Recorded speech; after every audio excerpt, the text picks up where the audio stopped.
Saya yakin pastor bukan buru-buru mau meninggalkan Paroki Baras, tapi beliau mungkin tidak sanggup berdiri lama memberikan pesan dan kesan, takutnya nanti saking cintanya terhadap Paroki Baras nanti malah lebih banyak air mata yang keluar.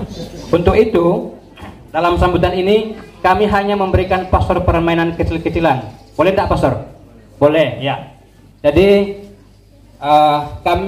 bukan kami yang bikin, tapi permainan ini ada tim khusus yang bikin permainan ini, sifatnya independen. Jadi pastor, kami persilakan pastor di depan.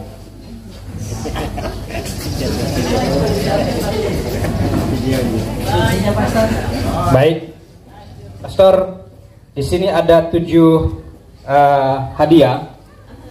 Jadi satu per lembarnya itu waktunya itu 2 menit. Jadinya nanti 14 menit. Ya. Jadi entah, kami juga tidak tahu apa isinya di dalam, tapi nanti pastor sendiri yang bahasakan. Ya. Jadi cabut salah satu, ya, cabut sembarang, nanti belum pastor. Jadi nanti pastor yang bahasakan sendiri apa yang tertera di situ. Yang jelasnya intinya pastor harus memberikan pesan dan kesan. Oke, mulai sekarang. Satu persatu. Oke. Iya, yang pertama itu apa pastor? Kor paroki. Kor paroki. Mari kita dengar apa yang dimaksud dengan kor paroki. Ya, yang pertama kata kunci yang muncul adalah kor paroki. Nah, mungkin sebelumnya sudah ada kor paroki, tetapi selama saya ada, saya lihat belum terlalu nampak. Sehingga saya berinisiatif, tentu dengan pertama-tama komunikasi dengan pastor paroki sebagai pemangku tanggung jawab di paroki ini. Sehingga saya mengajak umat untuk latihan kor, mungkin baru beberapa minggu.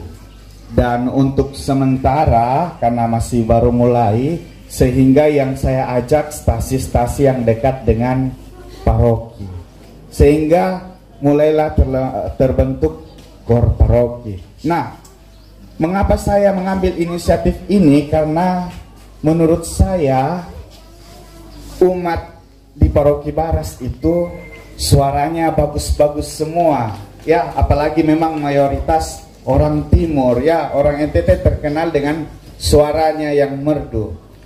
Hanya saja saya sudah mengatakan secara jujur kepada mereka, kalau kalian menyanyi terlalu NTT, ya, nyanyi Santus terlalu NTT, nyanyi Gloria terlalu NTT, ya. Sehingga saya mengatakan kita latihan supaya bisa lebih baik menyanyi, ya. Kalau menyanyi lagu inkulturasi, ya sudah pas menyanyinya model NTT. Tapi kalau nyanyi lagu Gregorian, lagu Latin, tiba-tiba NTT-nya keluar, nah ini kurang bagus, ya.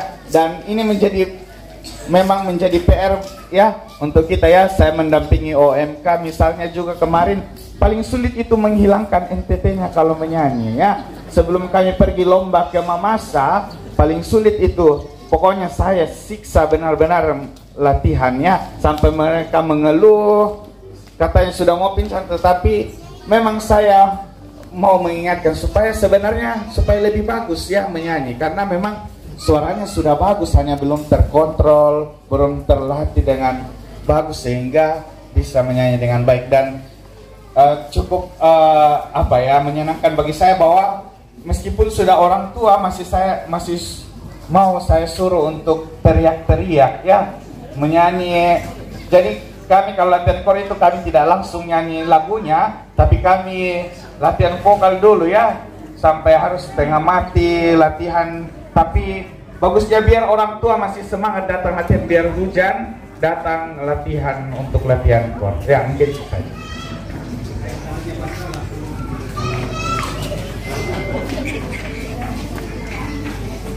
Oh, makanan NTT.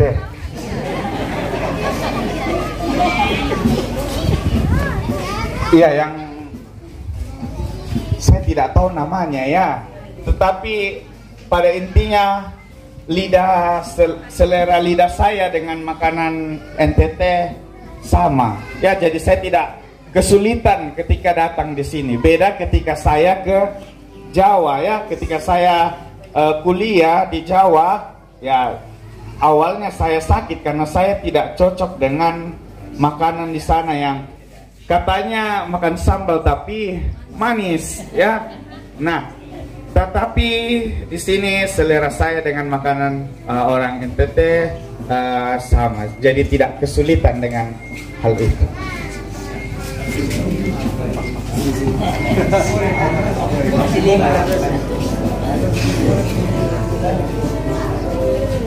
Oh, untuk OMK,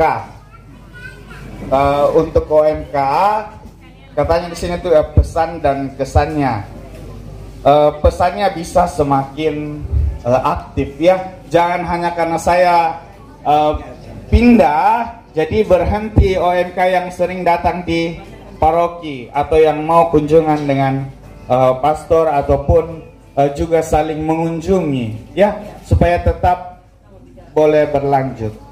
Lalu kesannya di sini sebenarnya banyak OMK ya, dan data yang sudah terkumpul sebenarnya pastoral yang paling besar dibutuhkan di Barat salah satunya adalah pastoral orang muda. Karena kalau dilihat secara demografi ya, dia posisinya di orang muda cukup besar ya, anak dan orang muda itu yang paling secara demografi yang paling besar. Kalau kita melihat statistik data umat yang saat ini sekitar 80% sudah kami input, sekitar 2000 umat yang sudah terdata.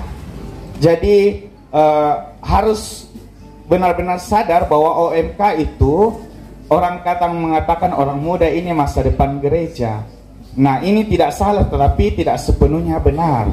Karena OMK itu sebenarnya masa kini dan masa depan. Artinya sejak masa muda kehadirannya dalam gereja harus sudah benar-benar dirasakan oleh semua umat, dan juga tentu menjadi masa depan di waktu yang sama. Ya, jadi kalau orang muda ini yang saat ini tidak diperhatikan, tidak diberikan pastoral, maka akan rusak ya, dalam tanda kutip. Tentu ini berpengaruh pada masa depan gereja.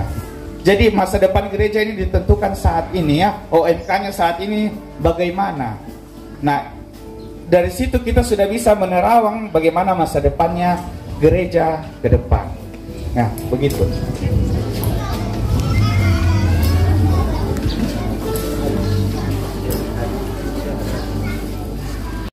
Kata bahasa daerah NTT.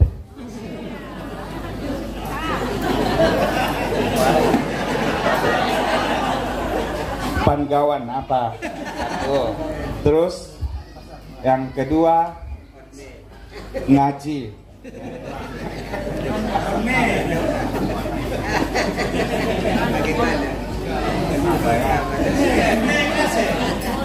Oh.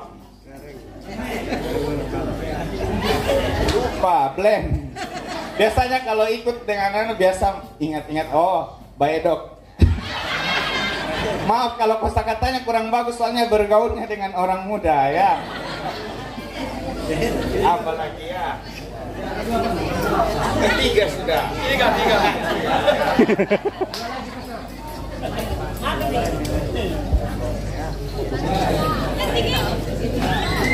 Sudah blank, tak tahu.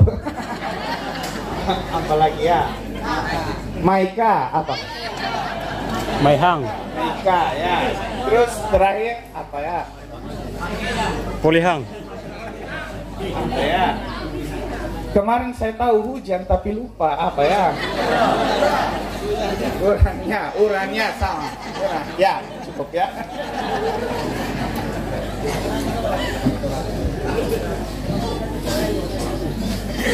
Oke, yang ke-5, pesan untuk pastor paroki.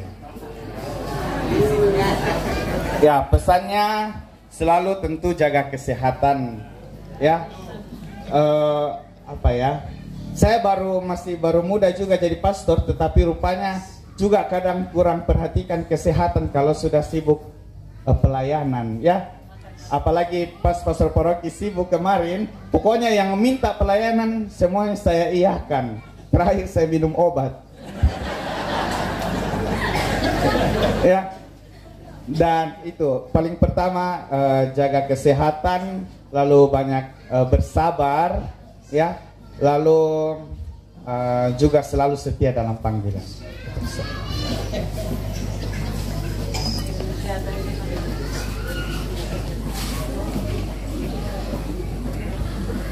Oke, tempat pelayanan yang sulit.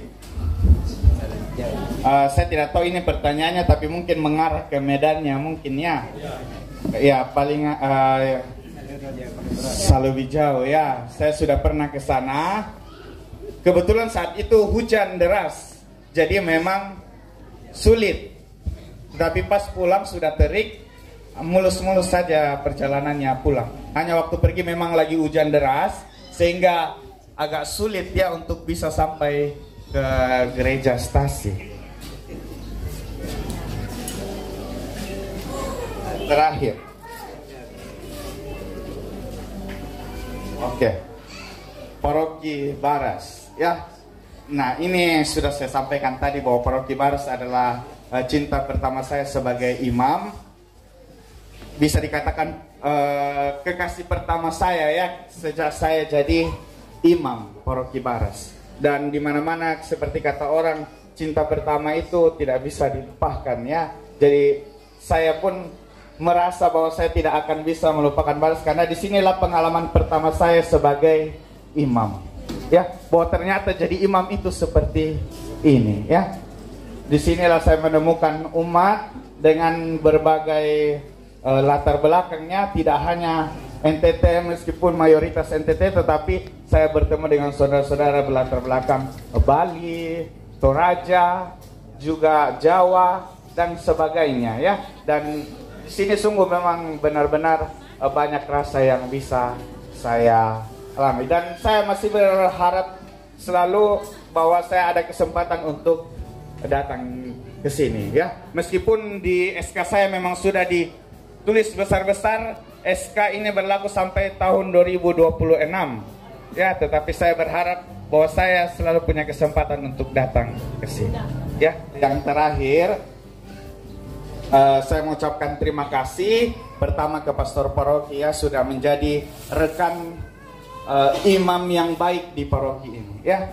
Saya sungguh menyadari dan merefleksikan bahwa kalau seandainya bukan Pastor Fans, teman saya di paroki ini, belum tentu saya juga bisa melakukan apa yang saya sudah lakukan, karena tentu sangat berpengaruh, ya, siapa rekan sekerja kita, ya. Bapak Ibu juga pasti merasakan bahwa di tempat kerja, kalau misalnya teman kerja pun tidak bisa diajak kerja sama, tentu pekerjaan mungkin bisa selesai tapi tidak maksimal.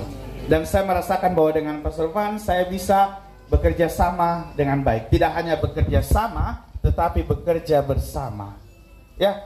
Karena kerjasama, ya, misalnya saya kerjakan tugasku, beliau kerjakan tugasnya.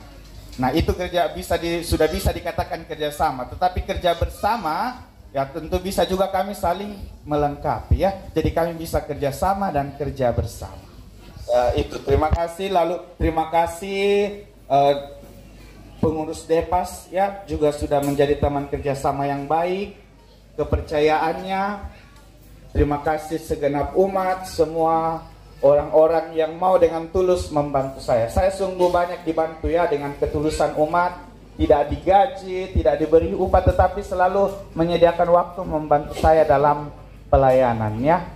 Dan saya mohon maaf apabila selama di sini ada kata tingkah laku yang kurang berkenan bagi umat. Saya mohon dimaafkan, dan sekali lagi mari kita saling mendoakan dalam jalan panggilan kita masing-masing. Itu saja, terima kasih. Mari kita memberikan aplaus sekali lagi yang meriah untuk Pastor Patrio.